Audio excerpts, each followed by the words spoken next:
सम्मानित मंच और प्यारे बच्चों और अन्य अतिथिगण, सभी शिक्षक और शिक्षिकाएं, सबसे पहले मैं क्षमा याचना करता हूं कि आप लोगों को इंतज़ार करना पड़ा और जिसकी वजह से इंतज़ार करना पड़ा उस कल्प्रिट को भी आपके सामने हाजिर कर दिया है। प्रधान जी, मेरा कार्यक्रम केवल फार्मेसी कॉलेज बभनान में था और यहाँ था, लेकिन इनका एक इंटर कॉलेज चलता है। इन्होंने हाईजैक करके मुझे उन बच्चों के बीच में 10 बजे से 11 बजे तक बैठाए रखा। तो बच्चियाँ थीं, बहुत अच्छी बातें हो रही थी और बड़े पूरी बातचीत सवाल जवाब पे था। वो उन्होंने कुछ ऐसे प्रश्न उठा दिए जो बिल्कुल आज के हैं और उस पर चर्चा होती रही, इसलिए मुझे यहाँ आने में देर हुई, तो उसके लिए क्षमा चाहता हूँ। सबसे पहले तो मैं ये जानना चाहूँगा कि आप लोग जीवन में बनना क्या चाहते हैं। अगर हर बच्चा बताए तो अच्छा है, नहीं तो कम से कम हर रो में या हर लाइन में एक एक बच्चा बताए कि वो जीवन में क्या बनना चाहता है। Very good, very good. नहीं, खड़े होकर बैठ के चाहे जैसे भी, लेकिन ताली बजाइए जो बच्चा बताता है। लेकिन अगर कोई नया बताए तब ताली बजाइए, पुराना अगर रिपीट कर रहा है तो कोई बात नहीं, लेकिन उसका भी स्वागत है अगर कोई रिपीट कर रहा है। और बताइए।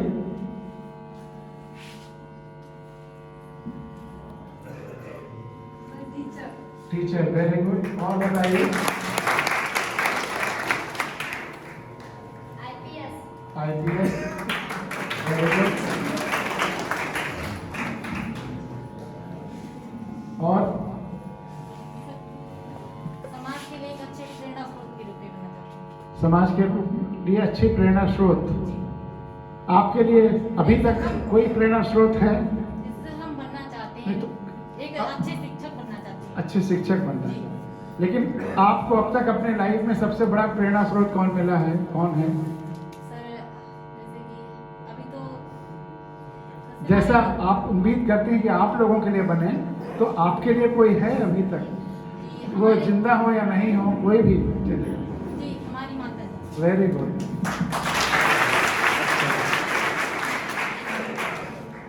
और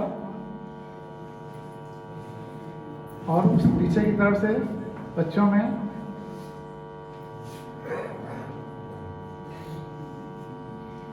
सोच के बताइएगा, क्योंकि मैं एक ऐसा जादू बताने वाला हूं कि जिससे आप जो सोचेंगे वो बन जाएंगे।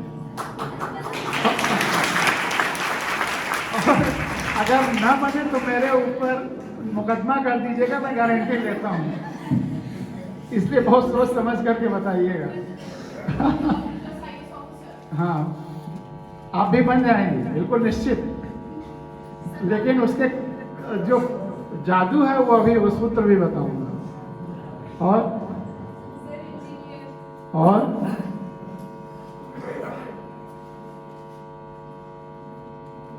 पीछे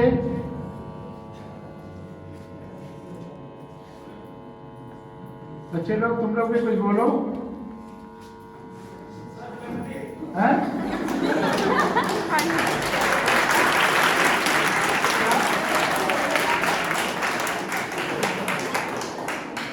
कैसे बोलो?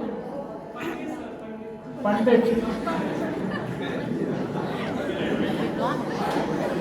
पंडित कई तरह के हैं।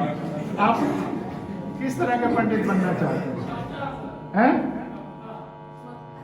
हैं? जो ज्ञान की बात है टीचर, बहुत अच्छा। मतलब ज्ञान का प्रकाश बनना चाहते हैं। बहुत बढ़िया, बहुत बढ़िया।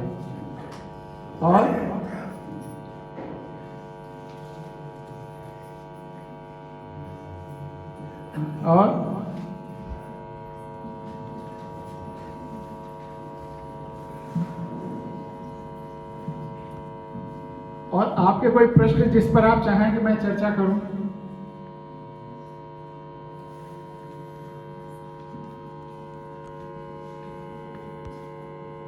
कोई आपके मन में कोई प्रश्न उमड़ घुमड़ता रहता हो अपने जीवन के संबंध में, भविष्य के संबंध में, देश या समाज के संदर्भ में,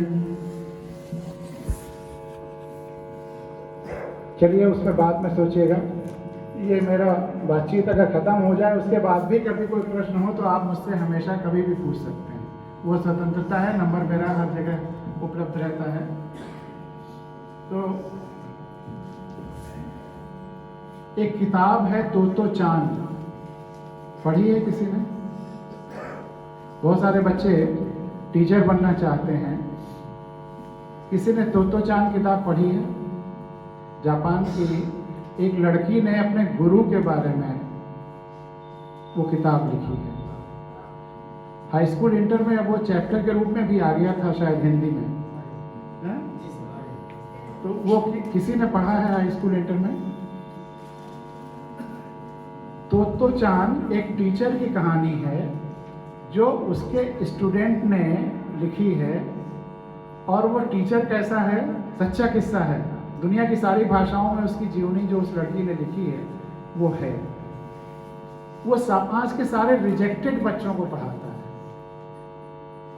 जिनका दूसरे स्कूलों में दाखिला नहीं होता, जो दूसरे स्कूलों में एडमिशन टेस्ट में फेल हो जाते हैं, या माता पिता बहुत गरीब हैं, फीस नहीं दे पाते, या बहुत सारे स्कूल जो बच्चे ज़्यादा शैतानी करते हैं उनको निकाल देते हैं। बड़े शहरों में जो बहुत प्रेस्टिजियस स्कूल माने जाते हैं, अगर उनका कोई 11th में या 9th में बच्चा कम नंबर पाता है तो उसको निकाल देते हैं कि कहीं 12th में हमारा रिजल्ट ना खराब हो जाए। तो या जो विकलांग हैं, जितने रिजेक्टेड बच्चे हैं उन सब को वो टीचर पढ़ाता है, और बिना किसी अधिक संसाधन के। हम लोग तो यहाँ पे बहुत खुशनसीब हैं कि इतना अच्छा आप लोगों ने संसाधन बनाया हुआ है।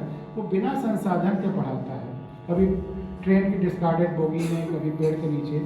लेकिन रिकॉर्डेड हिस्ट्री है कि उस स्कूल से निकले हुए सब के सब बच्चे जापान की टॉप मोस्ट पोजीशंस पर पहुंचते हैं। एक भी बच्चा फेल नहीं होता, एक भी बच्चा कमतर नहीं रह जाता, सब के सब बच्चे जापान की टॉप मोस्ट पोजीशंस पर पहुंचते हैं। तो आप सब जितने बच्चे सामने बैठे हुए हैं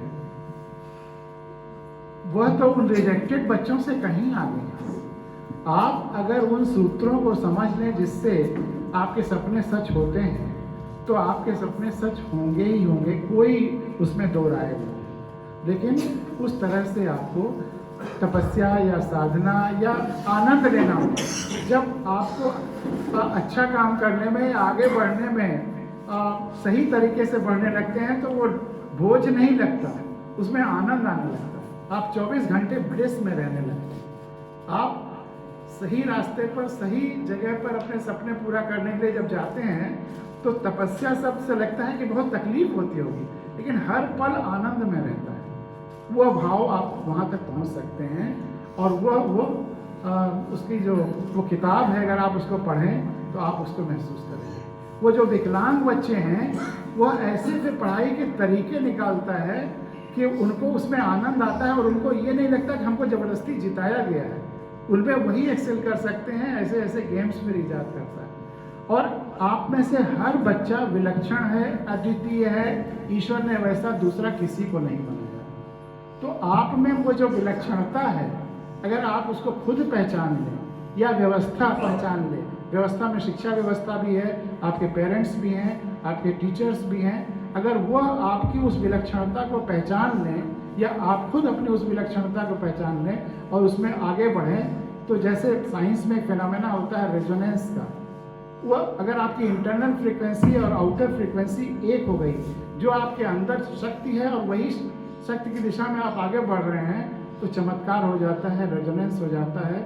आपके जो कार्य हैं, जो रिजल्ट है, वो अनंत के पास पहुंच जाते हैं। तो वो आपको अपने अंदर अपने को पहचानना होगा और उस दिशा में भी ले जाना होगा। वो टीचर ये खास तौर से करता था। एक अथर्ववेद का मंत्र है, अमंत्रम अक्षरो नास्ति न अपि मूलम न औषधम न अपि कोऽपि अयोग्यो पुरुषः योजिका तत्र दुर्लभ। इस धरती पर, इस सृष्टि में कोई ऐसा अक्षर है ही नहीं कोई ऐसी ध्वनि है ही नहीं जिसका मंत्र न बनाया जा सके। उदाहरण चाहें कि आप, राम राम भी मंत्र बन जाता है और मरा मरा भी मंत्र बन जाता है। वाल्मीकि ने मरा मरा कहा और वो भी मंत्र बन गया, क्योंकि ध्वनि मंत्र कब बनती है? जब अंदर का भाव जगता है। मंत्र और तंत्र के बारे में बड़ी गलतफहमियां हैं। जो मन पे प्रभाव करे वो मंत्र है, और जो तन पे प्रभाव करे वो तंत्र है। इसके अलावा और कोई परिभाषा नहीं। कुछ ऐसे शब्द हैं जिनको हम लोगों ने गलत परिभाषा ही समझ लिया है, इसलिए कंफ्यूजन होता है।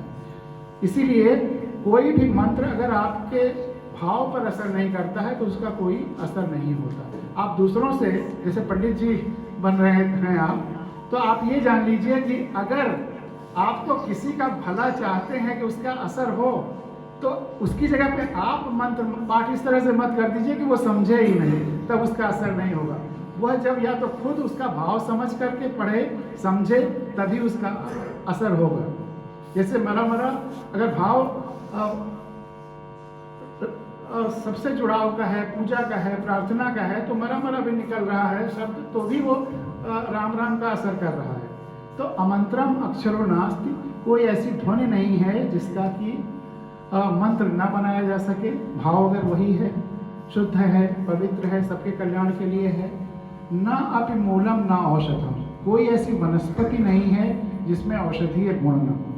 और जिस बात के लिए यह श्लोक याद आया कि न अपि कोअपि अयोग्यो पुरुष, इस धरती पर ईश्वर ने किसी व्यक्ति को अयोग्य बनाया ही नहीं। हर एक विलक्षण गुणों से भरपूर है, लेकिन शायद उसको उस दिशा में नहीं ले गए जिस दिशा में उसकी शक्ति थी, क्षमता थी। और जिसकी वजह आप किसी को अगर फेल कर रहे हैं तो उस ईश्वर का अपमान कर रहे हैं। दरअसल कभी कोई बच्चा फेल होता ही नहीं, और तो चांद किताब ने उस सिद्ध कर दिया है। वह व्यवस्था फेल होती है, बच्चा नहीं फेल होता है। बच्चे को अगर आप थर्ड क्लास कह देते हैं तो वह उस सब्जेक्ट में भले थर्ड या कम ज्ञान हो उसको, लेकिन वह सोचता है कि हम जीवन में थर्ड आ गए हैं, या थर्ड क्लास हो गए हैं, या हम फेल हो रहे हैं। तो बच्चे को फेल अगर आप कर रहे हैं तो निश्चित ही क्या हम उसको पहचान नहीं पा रहे हैं। उसमें जो शक्ति है हम उसको किसी दूसरी तरफ ले जाना चाहते हैं, जबरदस्ती वो पढ़ाना चाहते हैं। हमको बच्चे को जो चाहिए उस दिशा में ले जाना है। तो चांद किताब हर टीचर के लिए, हर बच्चे के लिए, शिक्षा व्यवस्था में सबके लिए बहुत ज़रूरी है। और मुझे उम्मीद है कि वो किताब नेट पर भी उपलब्ध है, या तुम कृष्ण कन्हैया कहीं से उपलब्ध करा देना बच्चों को तो चांद किताब।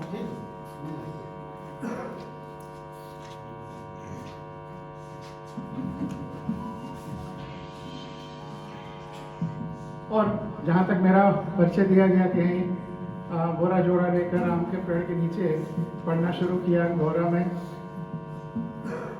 बड़ा भले हो गया, लेकिन जो अंदर का बच्चा है वो अभी भी वैसे ही रहता है और वो जिंदा है। और एक फार्मूला है, ये कृष्ण कन्हैया ने पुरानी पीढ़ी के बारे में अक्सर कहा, पुरानी पीढ़ी नई पीढ़ी। तो अगर भले ही हमारी एज ज़्यादा हो जाए, लेकिन अगर हम जिंदगी भर अपने को एक बच्चा और एक विद्यार्थी मानेंगे तो कभी बूढ़े नहीं होंगे। ये एक सिद्धांत नोट कर लो कि हमेशा अपने को विद्यार्थी मानना है, चाहे आप जिस एज के भी हो जाए। और विद्यार्थी का मतलब सीखने के लिए तैयार, हमेशा सीखने के लिए तैयार रहना है। हमें सत्य की तलाश हमेशा रखनी है।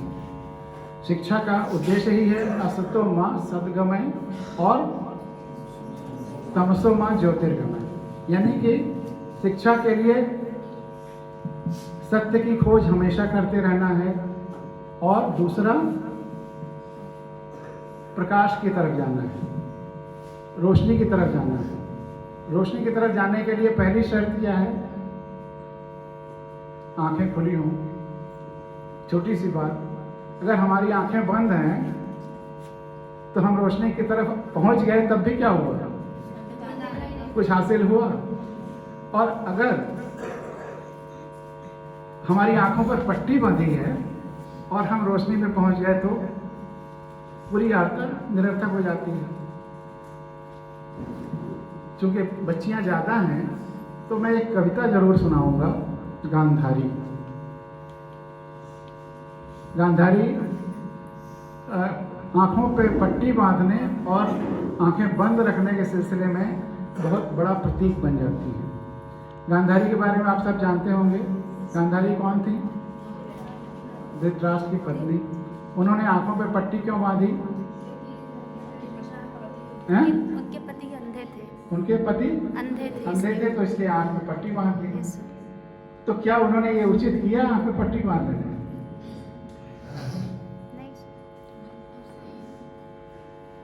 बोलो नहीं। कितने लोग कहते हैं कि नहीं, उन्होंने कोई ऐसा नहीं करना चाहिए?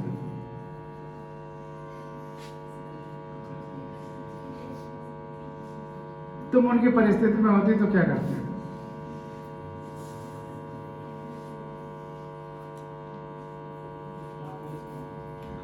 एक चीज हमेशा ध्यान रखना कि मैं कुछ कहता हूं, टीचर्स कुछ कहते हैं, हमारे धर्म ग्रंथ कुछ कहते हैं, लेकिन जो हमारी आंखें बोले, सबसे पहले अपनी आंखों पर विश्वास करना है, उसके बाद किसी पर विश्वास। हमारी आंखों से बड़ा हमारा शिक्षक कोई नहीं है, रास्ता दिखाने वाला कोई नहीं है। तो अगर हमारी आंखें कहती हैं कि हमें अपने फर्ज को अदा करने के लिए आंखों को खुला रखना है, तो फिर आंखों को खुला रखना ही उचित है। और हमारा इसको इसलिए भी कह रहा हूं कि संविधान की अभी जो बात करेंगे उसकी ये भूमिका भी है। हमारा संविधान का प्रियम्बल या उद्देश्य या प्रस्तावना किसी को याद है? संविधान का प्रियम्बल। अच्छा, इस देश का मालिक कौन है? हैं? किसने कहा? जनता। आपने क्या कहा? Very good. अपने उत्तरों पर ताली बजाइए। बहुत कम जगह ये सुनने को मिलता है कि जनता मालिक है। अक्सर लोग उल्टा सीधा जवाब देते हैं, जनता एकदम शुद्ध है। मैं गांधारी कविता पर आऊँ उसके पहले मैं भारत के संविधान का प्रियम्बल या भूमिका पढ़ना चाहूँगा और मैं चाहूँगा कि आप भी उसको रिपीट करेंगे। जैसे देश की आज़ादी और देश की आत्मा, देश की आज़ादी की आत्मा और देश की आत्मा हमारा भारत का संविधान है, वैसे भारत के संविधान की आत्मा उसका प्रियम्बल है। और सुप्रीम कोर्ट के ढेरों डिसीजंस ये हैं कि जो प्रस्तावना है, यह बेसिक स्ट्रक्चर है, मूलभूत ढांचा है हमारे देश की व्यवस्था का और संविधान का। इसको कोई पार्लियामेंट चेंज भी नहीं कर सकती। तो वो मैं आपके सामने पढ़ रहा हूँ और ये बहुत महत्वपूर्ण है। एक एक शब्द महत्वपूर्ण है, कुछ शब्द तो बहुत ज़्यादा महत्वपूर्ण हैं और उन शब्दों पे भी चर्चा करेंगे और आपको आनंद आएगा इसके एक एक शब्द को दोहराने में। हम भारत के लोग भारत को एक संपूर्ण प्रभुत्व संपन्न समाजवादी पंथ निरपेक्ष लोकतंत्रात्मक गणराज्य बनाने के लिए तथा उसके समस्त नागरिकों को सामाजिक, आर्थिक और राजनैतिक न्याय, विचार, अभिव्यक्ति, विश्वास, धर्म और उपासना की स्वतंत्रता, प्रतिष्ठा और अवसर की समता प्राप्त कराने के लिए तथा उन सब में व्यक्ति की गरिमा और राष्ट्र की एकता और अखंडता सुनिश्चित करने वाली बंधुता बढ़ाने के लिए दृढ़ संकल्प होकर अपनी इस संविधान सभा में आज तारीख 26 नवंबर 1949 ईस्वी को एतद द्वारा इस संविधान को अंगीकृत, अधिनियमित और आत्मार्पित कर। अब इसमें सबसे महत्वपूर्ण शब्द आता है प्रभुत्व संपन्न, सॉवरेन। प्रभुत्व संपन्न का क्या अर्थ है? प्रभुता का क्या अर्थ है? किसी ने प्रेमबल इसके पहले पढ़ा था? जबकि पढ़ा था, तो प्रभुत्व संपन्न का क्या अर्थ है? तो इसका मतलब था कि निर्णय लेने की शक्ति अपने हाथ में। वेरी गुड, काफी हद तक सही है।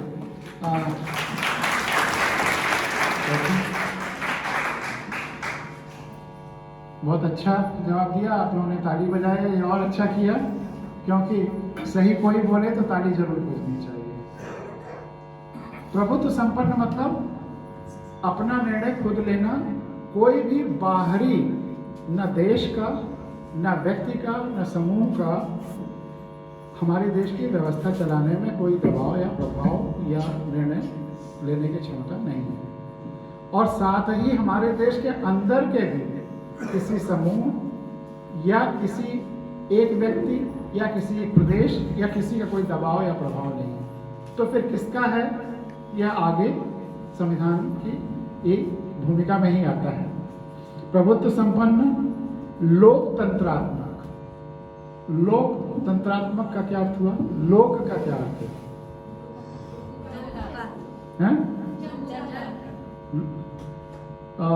लोकतंत्र नहीं, अभी हम लोक का क्या अर्थ है पूछ रहे हैं।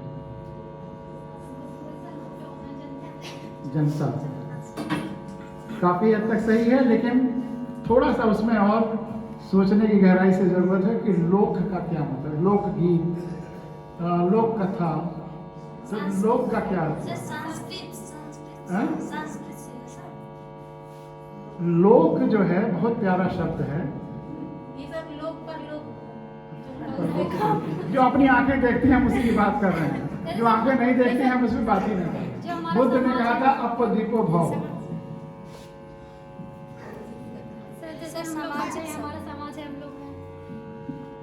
लोक शब्द आलोक से बना है, देखने से बना है। लौकत शब्द भी है, लोक से उसी फैमिली का शब्द है। लौकना मतलब देखना, लोक मतलब देखने वाली लोग, जो जनता आंखें खुली हो, जो देख रही हो, वह लोक है। और जिसकी आंखें बंद हो फिर वो भीड़ हो जाती है, वो लोक नहीं होता। तो लोकतंत्रात्मक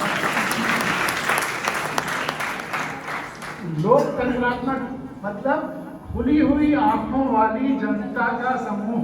हम भारत के लोग सब के सब खुली आंखों वाले जब बन जाएंगे तब यह भारत लोक बनेगा, नहीं तो भारत भीड़ है। इसको आगे जब इसके मूल कर्तव्यों पे आएंगे तो और स्पष्ट हो जाएगा। तो लोकतंत्रात्मक मतलब खुली हुई आंखों वाली जनता, तो लोक हुई, और उसका तंत्र।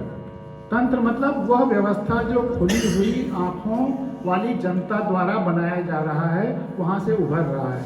कैसे उभरता है? तो संविधान ने उसका प्रोविजन किया हुआ कि अपने सेवक या प्रतिनिधि चुनते हैं, और मालिक जनता है। यह एक तो लोक से तंत्र उभर रहा है, इससे आता है। और दूसरा जो अगला शब्द है वो सीधे सीधे संविधान कह दे रहा है कि गणराज्य। गण मतलब भी जनता है, जनता का राज्य। अब ब्रिटिश क्वीन से संविधान बनने के बाद जो सत्ता है वो सीधे सीधे जनता के हाथ में आ गई है। अब बीच में कोई नहीं है, बीच में जो भी लोग हैं बीच में नहीं है, मालिक जनता है। और जनता चुन रही है अपने सेवकों को, चाहे राष्ट्रपति हो, चाहे प्रधानमंत्री हो, चाहे विधायक हो, चाहे मंत्री हो, सब के सब सेवक हैं अलग अलग कार्य के लिए। विधायिका नियम कानून बनाने के लिए सेवा कर रहे हैं, और सेवा क्यों कर रहे हैं? वो खुद कानून नहीं बनाएंगे, जनता से पूछ कर वहां जाके कानून बनाना है, क्योंकि जनता के प्रतिनिधि हैं। उनको अपने आप या उनकी अपने पार्टी के डायरेक्शन से सब कानून नहीं बनाना है। जनता मालिक है, जनता से पूछ करके उनको कानून बनाना है। जो एग्जीक्यूटिव में है वो सीधे सीधे जनता की सेवा के लिए ही हैं। और जो जुडिशरी में है वो न्यायिक सेवा के लिए है। जनता की सेवा न्याय, सही न्याय द्वारा करें। कोई मालिक नहीं है, मालिक केवल और केवल जनता है, क्योंकि गणराज्य है। यह तो महत्वपूर्ण शब्द शुरुआत में थे कि जनता को ब्रिटिश क्वीन से सत्ता सौंप दिया, लेकिन बहुत खुशी है कि यहाँ ये उत्तर सुनने को मिला कि हम मालिक हैं। ज़्यादातर जगह, मैं इतने संविधान कथाएं पूरे देश में अलग अलग हिस्सों में और अलग अलग कॉलेजेस में, गाँवों में कर चुका हूँ, शायद ही एक दो जगह ये उत्तर मिलता है कि हम मालिक हैं, नहीं तो क्या क्या उल्टा पलटा उत्तर मिलता है। तो ये बहुत खुशी की बात है। दूसरा, 26 नवंबर की डेट आई है इसमें, अभी 26 नवंबर गुजरा है। 26 नवंबर को संविधान दिवस मनाया जाता है। वह हमारे ही RTI पर और बहुत सारे दबावों पर आया है, उसकी अलग कभी चर्चा होगी, उस पर आज नहीं। संविधान को जन जन तक फैलाने की जिम्मेदारी, कैसे व्यवस्था को पूरा करना है, इसका अलग किस्सा है, उससे किस तरह से मैंने डील किया है। लेकिन 26 नवंबर को संविधान को अंगीकृत किया गया है। अंगीकृत मतलब स्वीकार किया। अधिनियमित मतलब नियम बना दिया गया, अब वही देश का नियम हो गया। और आत्मार्पित करते हैं। आत्मार्पित का क्या मतलब है? अर्पित और आत्मार्पित में क्या फर्क हुआ? और अंगीकृत तो स्वीकार करना हो ही गया है? स्वयं को अर्पित करना, मतलब स्वयं को अर्पित करने के लिए ये मतलब हुआ कि आपने बनाया और अपने को अर्पित कर लिया, यही तो हुआ। आत्मार्पित मतलब क्या हुआ कि संविधान को हमने बनाया और खुद को अर्पण कर लिया। हम भारत के लोगों ने संविधान को आत्मार्पित किया, इसका क्या मतलब हुआ? हाँ, तो हम भारत के लोगों ने खुद को अर्पण किया, मतलब हम भारत के लोगों ने संविधान बनाया और खुद को अर्पण किया, तभी तो खुद को अर्पण होगा। नहीं तो कोई और बनाएगा और हमको अर्पण करेगा तो खुद को अर्पण तो नहीं हुआ ना। तो संविधान, अगर आपसे कोई सवाल पूछे संविधान किसने बनाया, तो इसका क्या उत्तर होगा? जनता ने बनाया। वेरी गुड, फिर ताली बजाइए। हम भारत के लोगों ने संविधान बनाया। और यह आत्मार्पण कहाँ हुआ? इस संविधान सभा में। तो प्रश्न उठता है कि संविधान सभा क्या है? संविधान सभा क्या थी? 391 सदस्यों की एक सभा बनी थी, चुनी हुई पूरे देश की, जिसने करीब 3 साल मेहनत करके संविधान को तैयार किया था। और वो सब फ्रीडम स्ट्रगल से जुड़े हुए एक से एक तपस्वी और सब लोग थे, बिल्कुल दीवाने, और उन्होंने ये संविधान बनाया। तो संविधान किस तरह से बना, इसमें जो संविधान के मूल कर्तव्य है, जैसा पहले बताया कि इस देश में संविधान देश की आत्मा तो है ही है, लेकिन देश में वही कानून चल सकता है या है जो या तो संविधान में लिखा हुआ है या संविधान जिसकी इजाजत देता है। उसके अलावा इस देश में कोई कानून न चल सकता है न है। और उस संविधान में जो फर्स्ट फंडामेंटल ड्यूटी, पहला कर्तव्य, वह है कि भारत के हर नागरिक को संविधान का पालन करना है और उसके आदर्शों का आदर करना है। तो पालन और आदर के लिए संविधान जानना चाहिए। तो और हम लोगों की ग्राउंड रियलिटी ये देखी है कि कहीं हजारों में एक आदमी है जो संविधान जानता है, बाकी लोग जानते ही नहीं है। संविधान तो कहता है कि हर नागरिक को संविधान जानना चाहिए, और ग्राउंड रियलिटी कोई नहीं जानता है। तो वो नागरिक ही नहीं है जो संविधान नहीं जानता है। अगर हर नागरिक को संविधान जानना है तो जो नहीं जानता वो नागरिक नहीं, तो फिर क्या है? तो भीड़ का हिस्सा है। हमारा लोकतंत्र भीड़ तंत्र में बदल गया।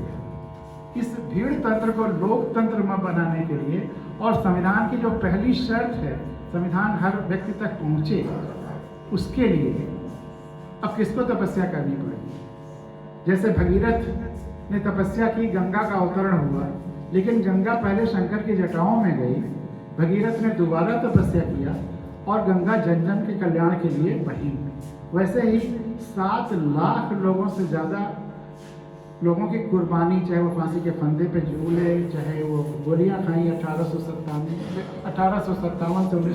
1947 तक, उन 90 सालों में 7 लाख से ज़्यादा लोगों ने अपनी कुर्बानी दी। तब उसके बाद आज़ादी की गंगा अवतरित हुई, लोकतंत्र की गंगा अवतरित हुई, संविधान की गंगा अवतरित हुई, लेकिन वह अब तक जन जन तक नहीं हुआ। उस समय तो भगीरथ की लंबी उम्र थी, उन्होंने दोबारा तपस्या किया और शंकर की जटाओं से गंगा को जन जन तक ले गए। आज वो भगीरथ नहीं है जिन्होंने अपनी कुर्बानी से आज़ादी दिलाई थी। तो आज उस संविधान, लोकतंत्र और आज़ादी की गंगा को जन जन तक ले जाने के लिए किसे भगीरथ बनना पड़ेगा? हमको, आपको नहीं। तो अगर आपको भगीरथ बनना है इस संविधान की जानकारी को जन जन तक ले जाने के लिए, तो मैं अगर 1 साल बाद फिर यहाँ आऊँ और आपसे पूछूं कि आपने कितने लोगों को संविधान की जानकारी दी, तो आप क्या संख्या अपने लिए टारगेट फिक्स करेंगे कि कितने लोगों को आप संविधान बता लेंगे?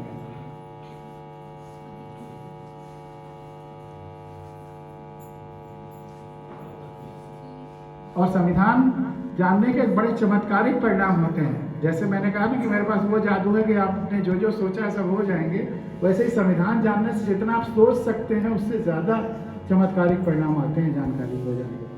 जैसे रोशनी हो जाने पे तमाम सारे चोर, उचक्के, मच्छर, मक्खी सब ऑपरेट करना बंद कर देते हैं, वैसे ही आज जिस इस तरह की बुराइयों का कृष्ण कन्हैया चर्चा कर रहे थे या और लोग हम लोग देखते सोचते हैं, वह सब ऑपरेट करना बंद कर देंगे जिस दिन संविधान की जानकारी सबको हो जाएगी। संविधान की रोशनी में फिर सारे इस तरह की हरकतें करने वाले गायब होने लगे, और वो माइक्रो लेवल पे हम लोगों ने होते देखा है, मैक्रो लेवल पे उसे होना बाकी है। तो कितने लोगों तक बता देंगे आप? 50। वेरी गुड, ताली बजाइए। गोरखपुर के एक स्कूल में ऐसे लड़कियां ही थी, वो करीब 5000 लड़कियां थी। उनका ग्रेजुएशन का भी था, इंटर का भी था, तो और पूरे ग्राउंड पे बैठा दिया था। उनसे जब मैंने पूछा तो एक लड़की ने, अभी वो भूलता नहीं है, उसने कहा मैं 1100 लोगों को अगले 1 साल में बताऊंगी। तो मैंने पूछा कैसे? तो उसने कहा कि रोज 3 ही तो हुआ। अगर उसको छोटे छोटे टुकड़ों में बांट करके एनालाइज करिए तो वो चीज़ें बहुत आसान हो जाती हैं। और शुरू से ही अगर आप बहुत बड़ा सोचेंगे कैसे होगा तो मुश्किल होता है। जैसे टॉर्च की रोशनी से जब हम चलते हैं तो थोड़ा दूर दिखता है, और आप सोचेंगे इतनी लंबा रास्ता है, इस टॉर्च की इतनी रोशनी से कैसे करेंगे? लेकिन जैसे जैसे आप आगे बढ़ते जाएंगे वो रोशनी भी आपकी आगे बढ़ती जाएगी और आपकी पूरी यात्रा हो जाएगी। तो इसलिए आप अपने मन से जो भी तय करिए वो टारगेट आप अपने लिए रखिए, लेकिन संविधान को जन जन तक पहुंचाने की जिम्मेदारी हम भारत के लोगों को ही है, क्योंकि सत्ता हम भारत के लोगों की है। कोई व्यवस्था नहीं बताएगी। आज के लोग जो अपने को मानते हैं कि वह मालिक हैं देश के, जबकि हम भारत के लोग मालिक हैं, तो वह हमारी गैर जानकारी की, संविधान की गैर जानकारी के उपज हैं। जिस दिन हमारी जानकारी हो जाएगी संविधान की, फिर हम अपने सेवक चुनने लगेंगे। अभी हम चुनाव में अपने मालिक चुन रहे हैं, यही सबसे बड़ा फर्क है। हमें अपने सेवक चुनना है, और वो कैसे होगा और वह भी आपको बताएंगे एक उसी सूत्र के द्वारा कि जो आपको यह गारंटी भी देगी कि जो जो आपने सोचा है भविष्य में बनने के लिए वो हो जाएगा। लेकिन समय 3:15 हो रहा है। हमें आप टाइम बता दीजिए कितने देर तक आप धैर्य के साथ बैठ सकते हैं, उसी हिसाब से मैं अपनी बात को समाप्त कर लूँगा। कितनी देर बाद हम लोग प्रोग्राम को समाप्त कर लें? जितनी देर आप चलाएंगे उतनी देर बैठेंगे हम लोग। अरे खाना वाना तो खाना होगा, नहीं सब भूख नहीं लगी, खा के भूख नहीं है तो ठीक है। तो गाँव में जब कई जगह 3-4 घंटे की संविधान कथाएं होती हैं तो लोग रोने लगते हैं भर भर। और शुक्ला जी गवाह हैं। पूर्वांचल यूनिवर्सिटी में अभी कुछ दिन मैनेजमेंट के स्टूडेंट्स थे करीब 300, और वहाँ पे वीसी आई थी वाइस चांसलर, हमें इंट्रोड्यूस करके आधे घंटे बाद चली जाएंगी। वो 2 घंटे तक बैठी रहीं। उसके बाद फिर डिस्कशन हुआ और क्वेश्चन आंसर का सेशन। बच्चे वहाँ खाना नहीं खाए थे, लेकिन 2 बजे उनको खाने का था, 4 बजे तक चलता रहा। तो 2 घंटे वो, 2 घंटे ये, 4 घंटे के बाद जब मैंने कहा मैं जाऊँ तो सब बच्चे कहने लगे नहीं। तो फिर वो प्यास ऐसी हो जाती है कि चलता रहता है। हम लोग गांधारी कविता के संदर्भ में यह संविधान का ये आ गया कि लोकतंत्र, खुली हुई आंखों वाली जनता चाहिए। आंखों पर ना तो पट्टी चाहिए, ना आंखें बंद होनी चाहिए। खुली हुई आंखें चाहिए, जनता वही है। तो उसी भाव को गांधारी कविता में मैं सुना रहा हूं आपको। गांधारी, तुमने अपनी आंखों पर खुद पट्टियां बांध ली पतिव्रत धर्म निभाने के लिए। असली पतिव्रत धर्म तो होता कि तुम अपने पति से कहती, अब मेरी आंखें तुम्हारी भी आंखें बनेंगी। असली पतिव्रत धर्म तो होता कि तुम अपने पति से कहती, अब मेरी आंखें तुम्हारी भी आंखें बनेंगी। वे लगातार तुम्हारी देखभाल में, रक्षा में, सेवा में रहेंगी दुगनी शक्ति से। लेकिन अच्छा धर्म, अच्छा रास्ता दिखाया बताया तुमने। तुम्हारी माँ ने तो पितृव्रत धर्म निभाने के लिए अंधे पिता के पुत्रों को भी आंखों पर पट्टियां बांध लेनी चाहिए। राज्य धर्म निभाने के लिए अंधे राजा की प्रजा को भी आंखों पर पट्टियां बांध लेनी चाहिए कि प्रजा राजा से अधिक कैसे देखे। अच्छा चलो मान भी लें कि अति भावुकता में तुमने बांध ही ली आंखों पर पट्टियां कि तुम अपने पति से अधिक कैसे देखती, पति के अहंकार को, श्रेष्ठता के एहसास को चोट नहीं पहुंचाना चाहती थी। लेकिन फिर यह झूठा भ्रम और प्रचार कि पट्टी बांधे बांधे तुम्हारी आंखों में इतनी शक्ति आ गई है कि तुम जिसे भी देखोगी वह फौलाद का हो जाएगा। इसे क्या कहेंगे? इसने मुझे और हॉन्ट किया कि पट्टी बांधने से आंखों में ज़्यादा शक्ति आएगी कि जितनी शक्ति थी वो भी छीड़ हो जाएगी। तो फिर ये कैसे हो गया कि ये कहा जा रहा है कि पट्टी बांधे बांधे इतनी शक्ति आ गई कि जिसे देखोगे वो फौलाद का हो जाएगा। जो अपने कर्तव्य का पालन कर रहा है उसके देखने से तो फौलाद का नहीं हो रहा है। ये कैसे है?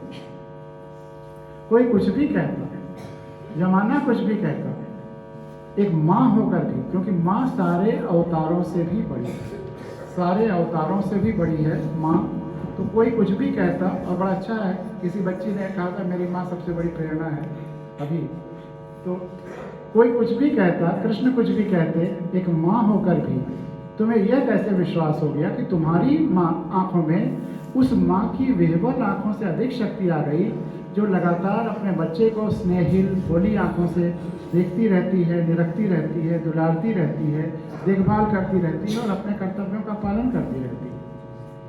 तुम्हारा इस दुष्प्रचार में विश्वास, झूठे प्रचार में विश्वास कि कर्तव्य पालन की तुलना में कर्तव्य न करने से आंखों में अधिक शक्ति आ जाती है, भविष्य में कितना नुकसानदेह हुआ है, फ्यूचर जनरेशन्स के लिए, नई पीढ़ियों के लिए कितना, तुम्हारे बाद वाली पीढ़ियों के लिए कितना मिसगाइडिंग फोर्स बन गया है, तुम सोच भी नहीं सकते। तुम्हारी देखा देखी आज भी अनगिनत लोग अपनी अपनी आंखों पर तरह तरह की पट्टियां बांधे बैठे हैं। अंधविश्वासों की पट्टी, नाम और विशेषणों की पट्टी, दुराग्रहों पूर्वाग्रहों की पट्टी, बायसेस प्रेजुडिसेस की, समूह भीड़ समुदाय की पट्टी, लोभ, और जो लेटेस्ट पट्टी है वह विज्ञापनों की। सुबह से शाम तक एक झूठ बार बार देखते रहिए और रात में विश्वास करके सो जाइए। तो सबसे बड़ी पट्टी तो विज्ञापन बांध रहा है। लोभ और विज्ञापनों की पट्टी, इस भ्रम में कि फर्ज और धर्म भी निभ रहा है और लगातार शक्ति भी अर्जित होती जा रही है। भला ऐसा संभव है? वह तो भला हो कृष्ण का कि उन्होंने तुम्हारे भ्रम की लाज रख ली। अन्यथा यदि वे तुम्हारे पुत्र दुर्योधन को लंगोट न पहनाते और तुम देखती अपने पुत्र दुर्योधन का संपूर्ण निर्वस्त्र शरीर और फिर भी उसका शरीर वैसे ही विखंडित हो जाता जो कि होना ही था, तो तुम्हारी पट्टी कथा को कब का विराम लग गया होता। रही बात पतिव्रत धर्म की, तो आंखों पर पट्टियां बांधकर तुमने आजीवन पतिव्रत धर्म निभाया, खूब पुण्य कमाया, लेकिन क्या मिला तुम्हें? इतने पुण्य का क्या फायदा हुआ? तुम, तुम्हारा परिवार, पति, पुत्र, परिजन, क्या कोई सुखी हुए? फिर ऐसा व्रत, ऐसे पुण्यार्जन का फायदा? आखिरी संजय है, आंखों पर पट्टियां बांधने से पतिव्रत धर्म शायद निभ ही गया हो, मान भी लें कि पतिव्रत धर्म निभ गया, लेकिन क्या इससे पुत्रों प्रपौत्रों के पालन पोषण में पुत्र धर्म निभाने में बाधा नहीं आई?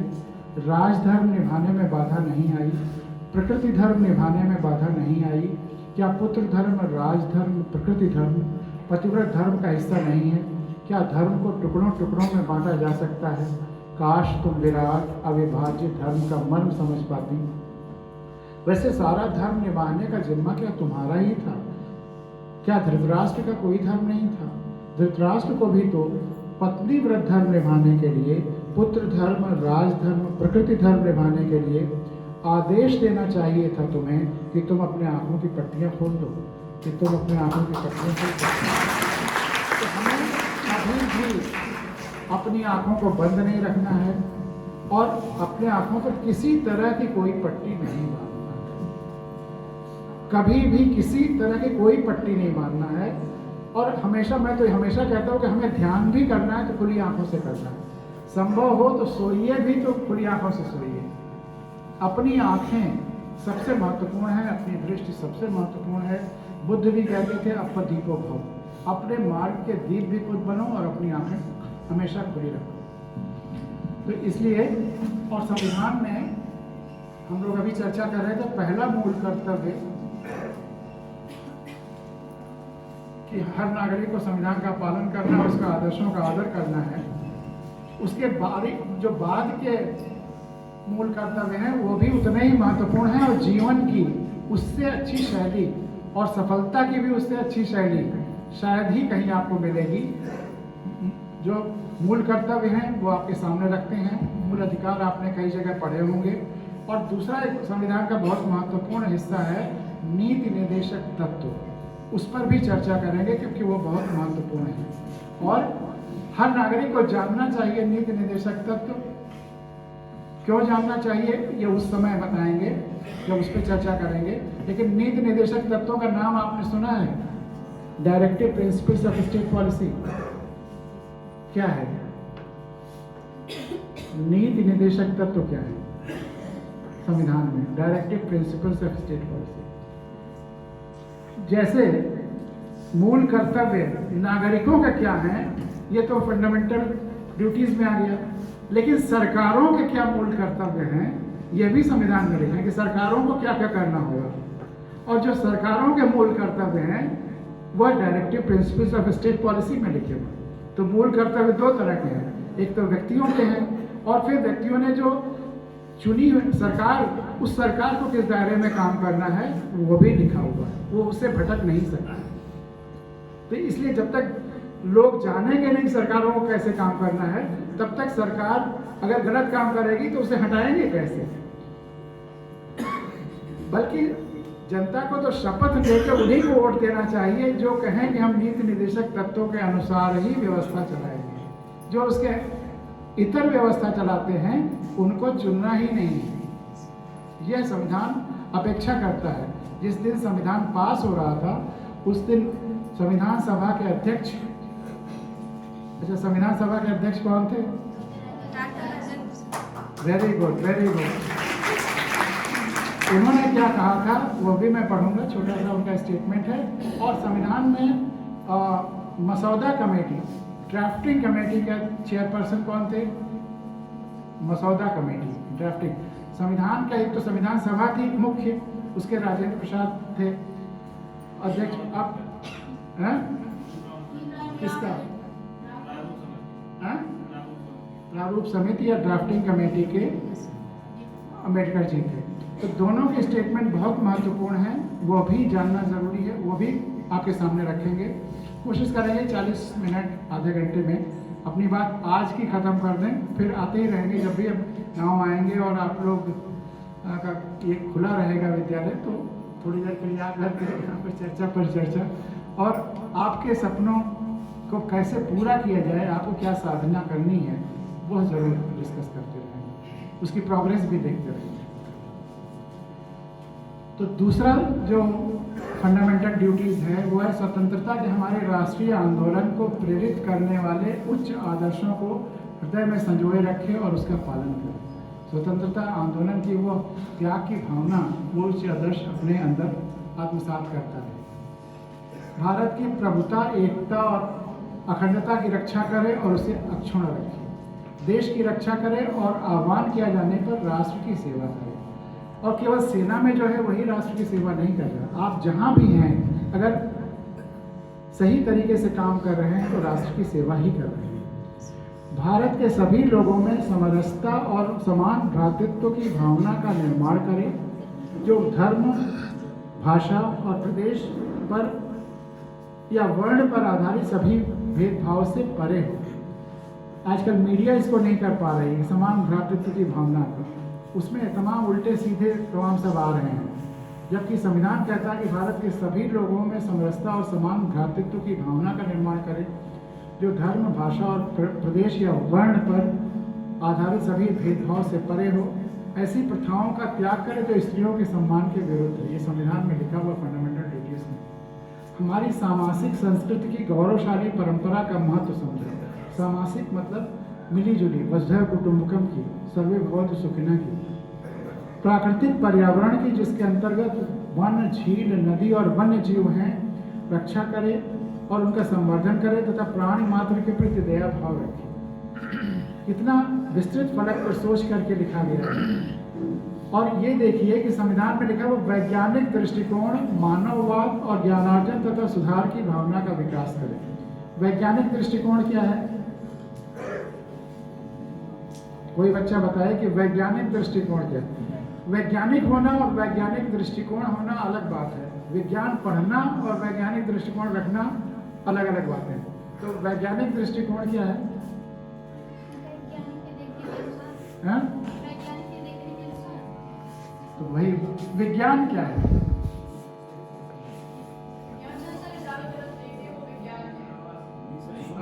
उसी को एक और शब्द के द्वारा कहा जा सकता है, बिल्कुल सही कहा है, जो चारों तरफ देखता है, दिखता है, वही विज्ञान। यही कहा ना। और इसी को ये भी कहा जा सकता है सत्य की तलाश, जो चारों तरफ दिख रहा है, जो सच्चाई है उसकी तलाश या उसका अध्ययन। तो जो दिखता है उसके लिए आंखें खुली होनी चाहिए ना। तो विज्ञान का मतलब है खुली आंखों द्वारा सत्य को पहचानने जानने की कोशिश, और कुछ नहीं। बाकी जो हम इंस्ट्रूमेंट्स का इस्तेमाल करते हैं साइंस के प्रोडक्ट के रूप में, वो टेक्नोलॉजी है। विज्ञान केवल और केवल सत्य की तलाश है, जिसके लिए शर्त है कि आंखें खुली होनी चाहिए। अंधविश्वासों से दूर। अंधविश्वास मतलब जो आप आंखें बंद करके सुनी सुनाई बातों पर विश्वास करते हैं, वह अंधविश्वास, और जो अपनी खुली आंखों से देखते हैं वह विज्ञान है। अंधविश्वास से दूर रहना ये हमारे संविधान में फंडामेंटल ड्यूटी है कि हमें अपनी आंखों, खुली आंखों पर लोकतंत्र में भी आया, जनार्दन की भावना में भी आया, और वैज्ञानिक दृष्टिकोण में भी आया। फिर अगला है, ये बहुत इंपॉर्टेंट है, व्यक्तिगत और सामूहिक गतिविधियों के सभी क्षेत्रों में हम सब या तो इंडिविजुअल एक्सीलेंस के लिए काम करते हैं या सामूहिक रूप से, हर एक में, चाहे इंडिविजुअल एफर्ट कर रहे हो चाहे ग्रुप एक्टिविटी हो, सब में एक्सीलेंस, उत्कर्ष की ओर। वो तो चांद की किताब का वो टीचर याद करिए। व्यक्तिगत और सामूहिक गतिविधियों के सभी क्षेत्रों में उत्कर्ष की ओर बढ़ने का सतत प्रयास करे, जिससे राष्ट्र निरंतर बढ़ते हुए प्रयत्न और उपलब्धि की नई ऊंचाइयों को छू ले। तो ये थे फंडामेंटल ड्यूटीज, जो हमारे लिए एक अच्छी जीवन शैली भी है। इससे अच्छी जीवन शैली नहीं लिखी जा सकती है, जो हमारे संविधान में है। और नीति निर्देशक तत्वों के बारे में मैं केवल उसका सार, जो मेन उसका थ्योरम है, जो मेन थ्योरी है, वह आपके सामने केवल दो बिंदुओं पर रख करके ज़्यादा डिटेल में डिस्कस नहीं करेंगे। संविधान आप नेट पे पढ़ सकते हैं।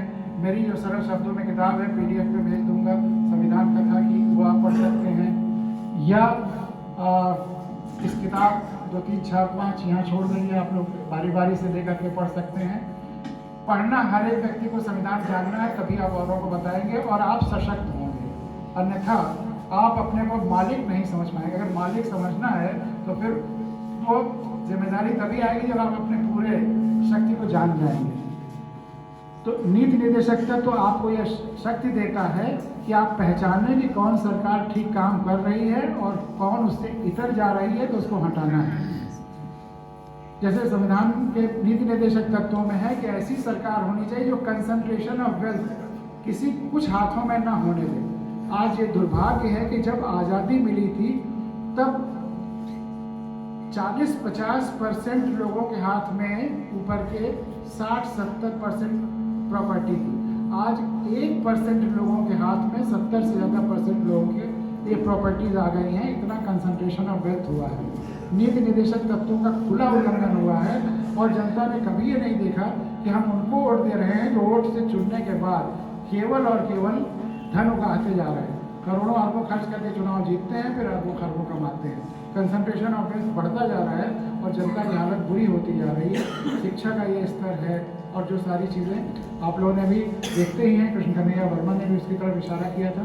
लेकिन संविधान के नीति निर्देशक तत्वों में जो 2 सिद्धांत बताए गए हैं आर्टिकल 38 में, उसमें पहला ये है कि राज्य ऐसी सामाजिक व्यवस्था की जिसमें सामाजिक, आर्थिक और राजनीतिक न्याय राष्ट्रीय जीवन की सभी संस्थाओं में अनुप्राणित करे, भरसक प्रभावी रूप में स्थापना और संरक्षण करके लोक कल्याण की अभिवृद्धि का प्रयास करे।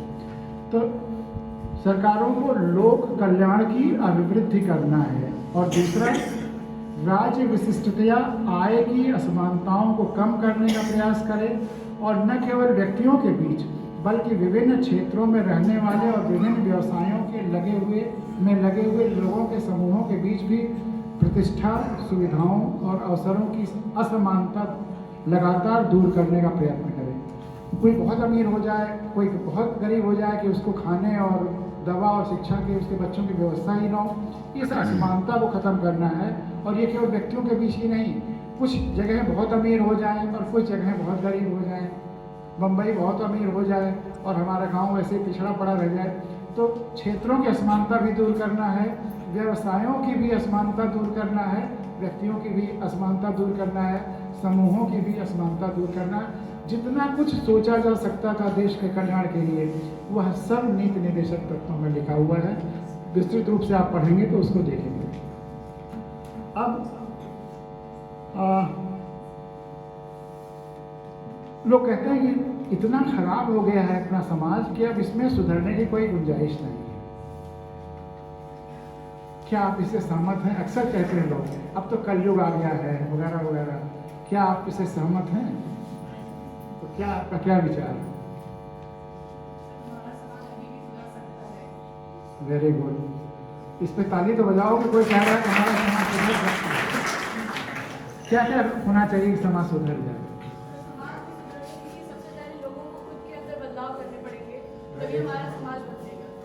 Very good.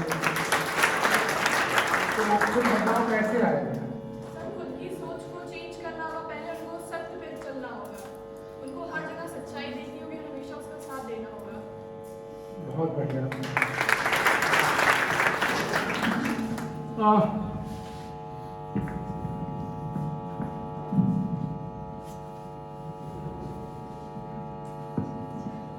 तुम अपने जैसे और कुछ लोगों को मोटिवेट कर सकते हो इस दिशा में, इस समाज को बेहतर बनाने के लिए लगातार लगे रहें।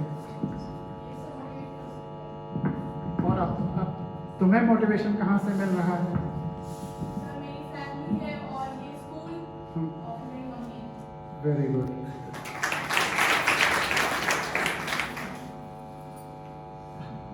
और कोई जो इनसे सहमत है कि समाज बेहतर होने वाला है? कितने लोग ये मानते हैं कि कलयुग, समाज को कलयुग है ये कह देना एक भ्रम है। कलयुग वगैरह कुछ नहीं, सारा समय ईश्वर का है। कितने लोग इस पर विश्वास करते हैं? क्योंकि जब चलो दो तो हुए, अब जो लोग ताली बजा रहे हैं वो हाथ को खड़े करें, उस बात का सहमत ही है ताली बजा के, लेकिन हाथ खड़े करने में क्यों संकोच कर रहे हो? सब हाथ उठाओ जो ताली बजाए। यह सबसे बड़ी गड़बड़ी है। और इसी पर मैं अपनी एक किताब से एक पैराग्राफ सुनाना चाहता हूँ। अभी जो हुआ है कि 2 लड़कियों ने हाथ उठाया कि मैं मानती हूँ कि कलयुग नहीं है, समय अच्छा है। बाकी लड़कियों ने ताली बजाया लेकिन हाथ नहीं उठाया। क्यों? क्योंकि जुबान पे ताला क्यों लगा है? संतोषम परमम सुखम। हमारे संस्कृति में जब ये जहाँ कह दिया गया कि संतोष सबसे बड़ा गुण है, तो फिर अत्याचार होता रहे, हम संतोष के बैठे नहीं। क्या ऐसी जगहों पे संतोष चाहिए या आवाज उठानी चाहिए? आवाज उठानी चाहिए सर। तो उसी पर मैं अपने एक पैराग्राफ पढ़ रहा हूँ। ये अक्सर कहा जाता है कि संतोष सबसे बड़ा गुण है। क्या आप मानते हैं कि संतोष सबसे बड़ा गुण है? No sir. अक्सर कहा जाता है कि संतोष सबसे बड़ा गुण है और संतोष के धन से बढ़कर कोई धन नहीं है। संतोष वो है ना, गोधन गर्धन बालधन और रतन धन खान, जब आवे संतोष सब धन धूल समान। अब बच्चों का पेशेंस को जवाब देने लगा है तो मैं और जल्दी शॉर्ट कर दूंगा, 15-20 मिनट में अपनी बात खत्म कर रहा हूँ। अक्सर कहा जाता है कि संतोष बहुत बड़ा गुण है और संतोष के धन से बढ़कर कोई धन नहीं है। संतोष का धन अच्छा या श्रेष्ठ हो सकता है यदि तुलना गोधन, गजधन और बाजधन से किया जा रहा हो। ठीक है, रहीमदास ने जो कह दिया। लेकिन स्थितियां अगर अत्याचार की हों, अन्याय की हों, असत्य की हों, तो वहाँ संतोष कतई नहीं चाहिए। लेकिन स्थितियां अगर असत्य की हों, अत्याचार की हों, अन्याय की हों, तो वहाँ संतोष कतई नहीं चाहिए। और उन हालात में जो संतोष रखता है अपने को धोखा दे रहा है, और उन हालात में जो संतोष रखता है वह अपने को धोखा दे रहा है। वहाँ असंतोष की ही आवश्यकता है। जब सब कुछ गड़बड़ सड़बड़ हो रहा हो और लोग चुप हों, जैसे यहाँ पर लोग चुप थे लेकिन बाद में ताली बजा दी, जब चारों ओर सब कुछ गड़बड़ सड़बड़ हो रहा हो और इसकी बात हो रही हो और लोग चुप हों, तो इस चुप्पी को क्या कहेंगे? इसका कारण, मुझे बेचैन लोग अधिक अच्छे लगते हैं बिला वजह सोए पड़े या चुप बैठे लोगों से। मुझे बेचैन लोग अधिक अच्छे लगते हैं ऐसी स्थितियों में बिला वजह सोए पड़े या चुप लोगों की तुलना में। और मुझे सार्थक बेचैनियों की तलाश है, और इस देश को भी इस समय सार्थक बेचैनियों की तलाश है। तो इसलिए अगर कहीं कुछ गड़बड़ है तो उसके खिलाफ आवाज़ उठाना ज़रूरी है। और यह आवाज़ कैसे उठाई जा सकती है? लोकतंत्र में नीति निर्देशक तत्वों को भी कैसे पालन कराया जा सकता है? और जो मैंने शुरू में कहा था कि तुम्हारे सपने कैसे सच हो सकते हैं, इन सब को मिला करके, इन सब के संदर्भ में एक लोक कथा जो यहीं कटौरा में मैंने बचपन में सुनी थी वो आपके सामने रखूँगा। शायद उसी के बाद पूरी बात समाप्त भी की जा सकती है। उसके पहले वो लोक कथा सुनाएं, उसके पहले जिस बात से ये बात शुरू हुई थी, जब मैंने पूछा कि सब कुछ गड़बड़ है, लोग अब कुछ ठीक नहीं हो सकता, बहुत लोग, और शुरू में खास करके जब मैंने संविधान कथाएं शुरू की या जो अभियान लोगों के जन जागरण का, सशक्तिकरण का, तो लोगों ने अक्सर मुझसे कहा कुछ नहीं हो सकता। तो और अक्सर कहते थे कलयुग है, कुछ नहीं होगा। तो उसके लिए एक उदाहरण देता हूँ जो विज्ञान और लोकतंत्र दोनों के लिए सही है। आपने हैंडपंप लगवाया होगा या लग के देखा होगा? हैंडपंप लगवाने में जब बोरिंग करा के हैंडपंप लगा लेते हैं तो क्या करते हैं? हाँ, हैंडपंप नल बोरिंग करके जब हैंडपंप लगा लेते हैं तो क्या करते हैं? चलाते हैं, ऊपर से पानी डालते जाते हैं, चलाते जाते हैं। काफ़ी देर तक ऐसे ही करते रहिए तो क्या होता है? पानी नहीं आता है। तो पानी सबसे पहले कैसा आता है? और आप 2-4 घंटे और चलाते रहिए, फिर क्या होता है? तो अब उसी को किसी ज़मीन पर बोरिंग करके हैंडपंप लगा देना और किसी देश में आज़ादी के बाद संविधान बनाकर लोकतंत्र स्थापित कर देना, दोनों एक जैसी प्रक्रियाएं हैं, जमीन से जुड़ने की प्रक्रियाएं हैं। वहाँ पानी जमीन से आता है, यहाँ को व्यवस्था जमीन से आना होता है, जमीन से आना होता है। तो यहाँ भी अब वही बात करिए, संविधान बन गया, सिस्टम चालू कर दिया गया, सिस्टम चलाना 52 से शुरू हो गया, इलेक्शन शुरू हो गए, अपॉइंटमेंट शुरू हो गए, जनता ने चुनाव शुरू कर दिया, सिस्टम चालू हो गया। अब ऊपर से साफ पानी डालने की जरूरत आई। ऊपर से साफ पानी कैसे गया? नहीं, चुनाव के द्वारा तो आदमियों से ही ना। तो वो आदमी कहाँ से आए शुरुआत में? स्वतंत्रता आंदोलन से सब लोग इतने लोगों के प्यारे थे और वो इतने परिचित थे कि जो लोग स्वतंत्रता आंदोलन में बचे हुए थे उन्हीं को लोगों ने वोट दिया, उन्हीं को जिताया, क्योंकि उनकी कुर्बानी प्रूफ्ड थी। जो 40 साल से आज़ादी के लिए लड़ रहे थे बिना किसी स्वार्थ के, उन्हें पता भी नहीं था कि आज़ादी आ जाएगी, लेकिन फिर भी वो जेलों में जा रहे थे, डंडे खा रहे थे, गोलियों तक की खाने की नौबत थी। उनमें जो बचे हुए लोग थे वही ऊपर से साफ पानी के रूप में आए 52 से, और जब तक उनकी पीढ़ी बची रही, लगभग एवरेज एज 40 माना जाए तो 30 साल तक उनकी पीढ़ी बची रही। सन 70 तक वही लोग रिसाइकिल होते रहे चुनाव में, 52 से लेकर। लेकिन जब उनकी पीढ़ी खत्म हो गई, अब जमीन से पानी आने लगा, लीडरशिप उभरनी शुरू हुई, तो फिर कैसा पानी आया? गंदा मटमैला रेतूदा। लेकिन तुमने खुद देखा कि जब 2-4 घंटे की और पंपिंग होती है तो साफ पानी के ट्रेसेस आने लगते हैं और फिर साफ पानी आने लगता है। तो 30-40 साल तक वैसा रहा। अब आज 2021 में अनंत ऐसे कारण है कि अगले 5-10 सालों में साफ पानी आने वाला है हमारे इस हैंडपंप, लोकतंत्र के हैंडपंप से। जन जागरण, संविधान की जानकारी, सोशल मीडिया, एक दूसरे का डिस्कशन, और सबसे बड़ा फैक्टर कि हर चुनाव ने जनता को नई शिक्षा दी है।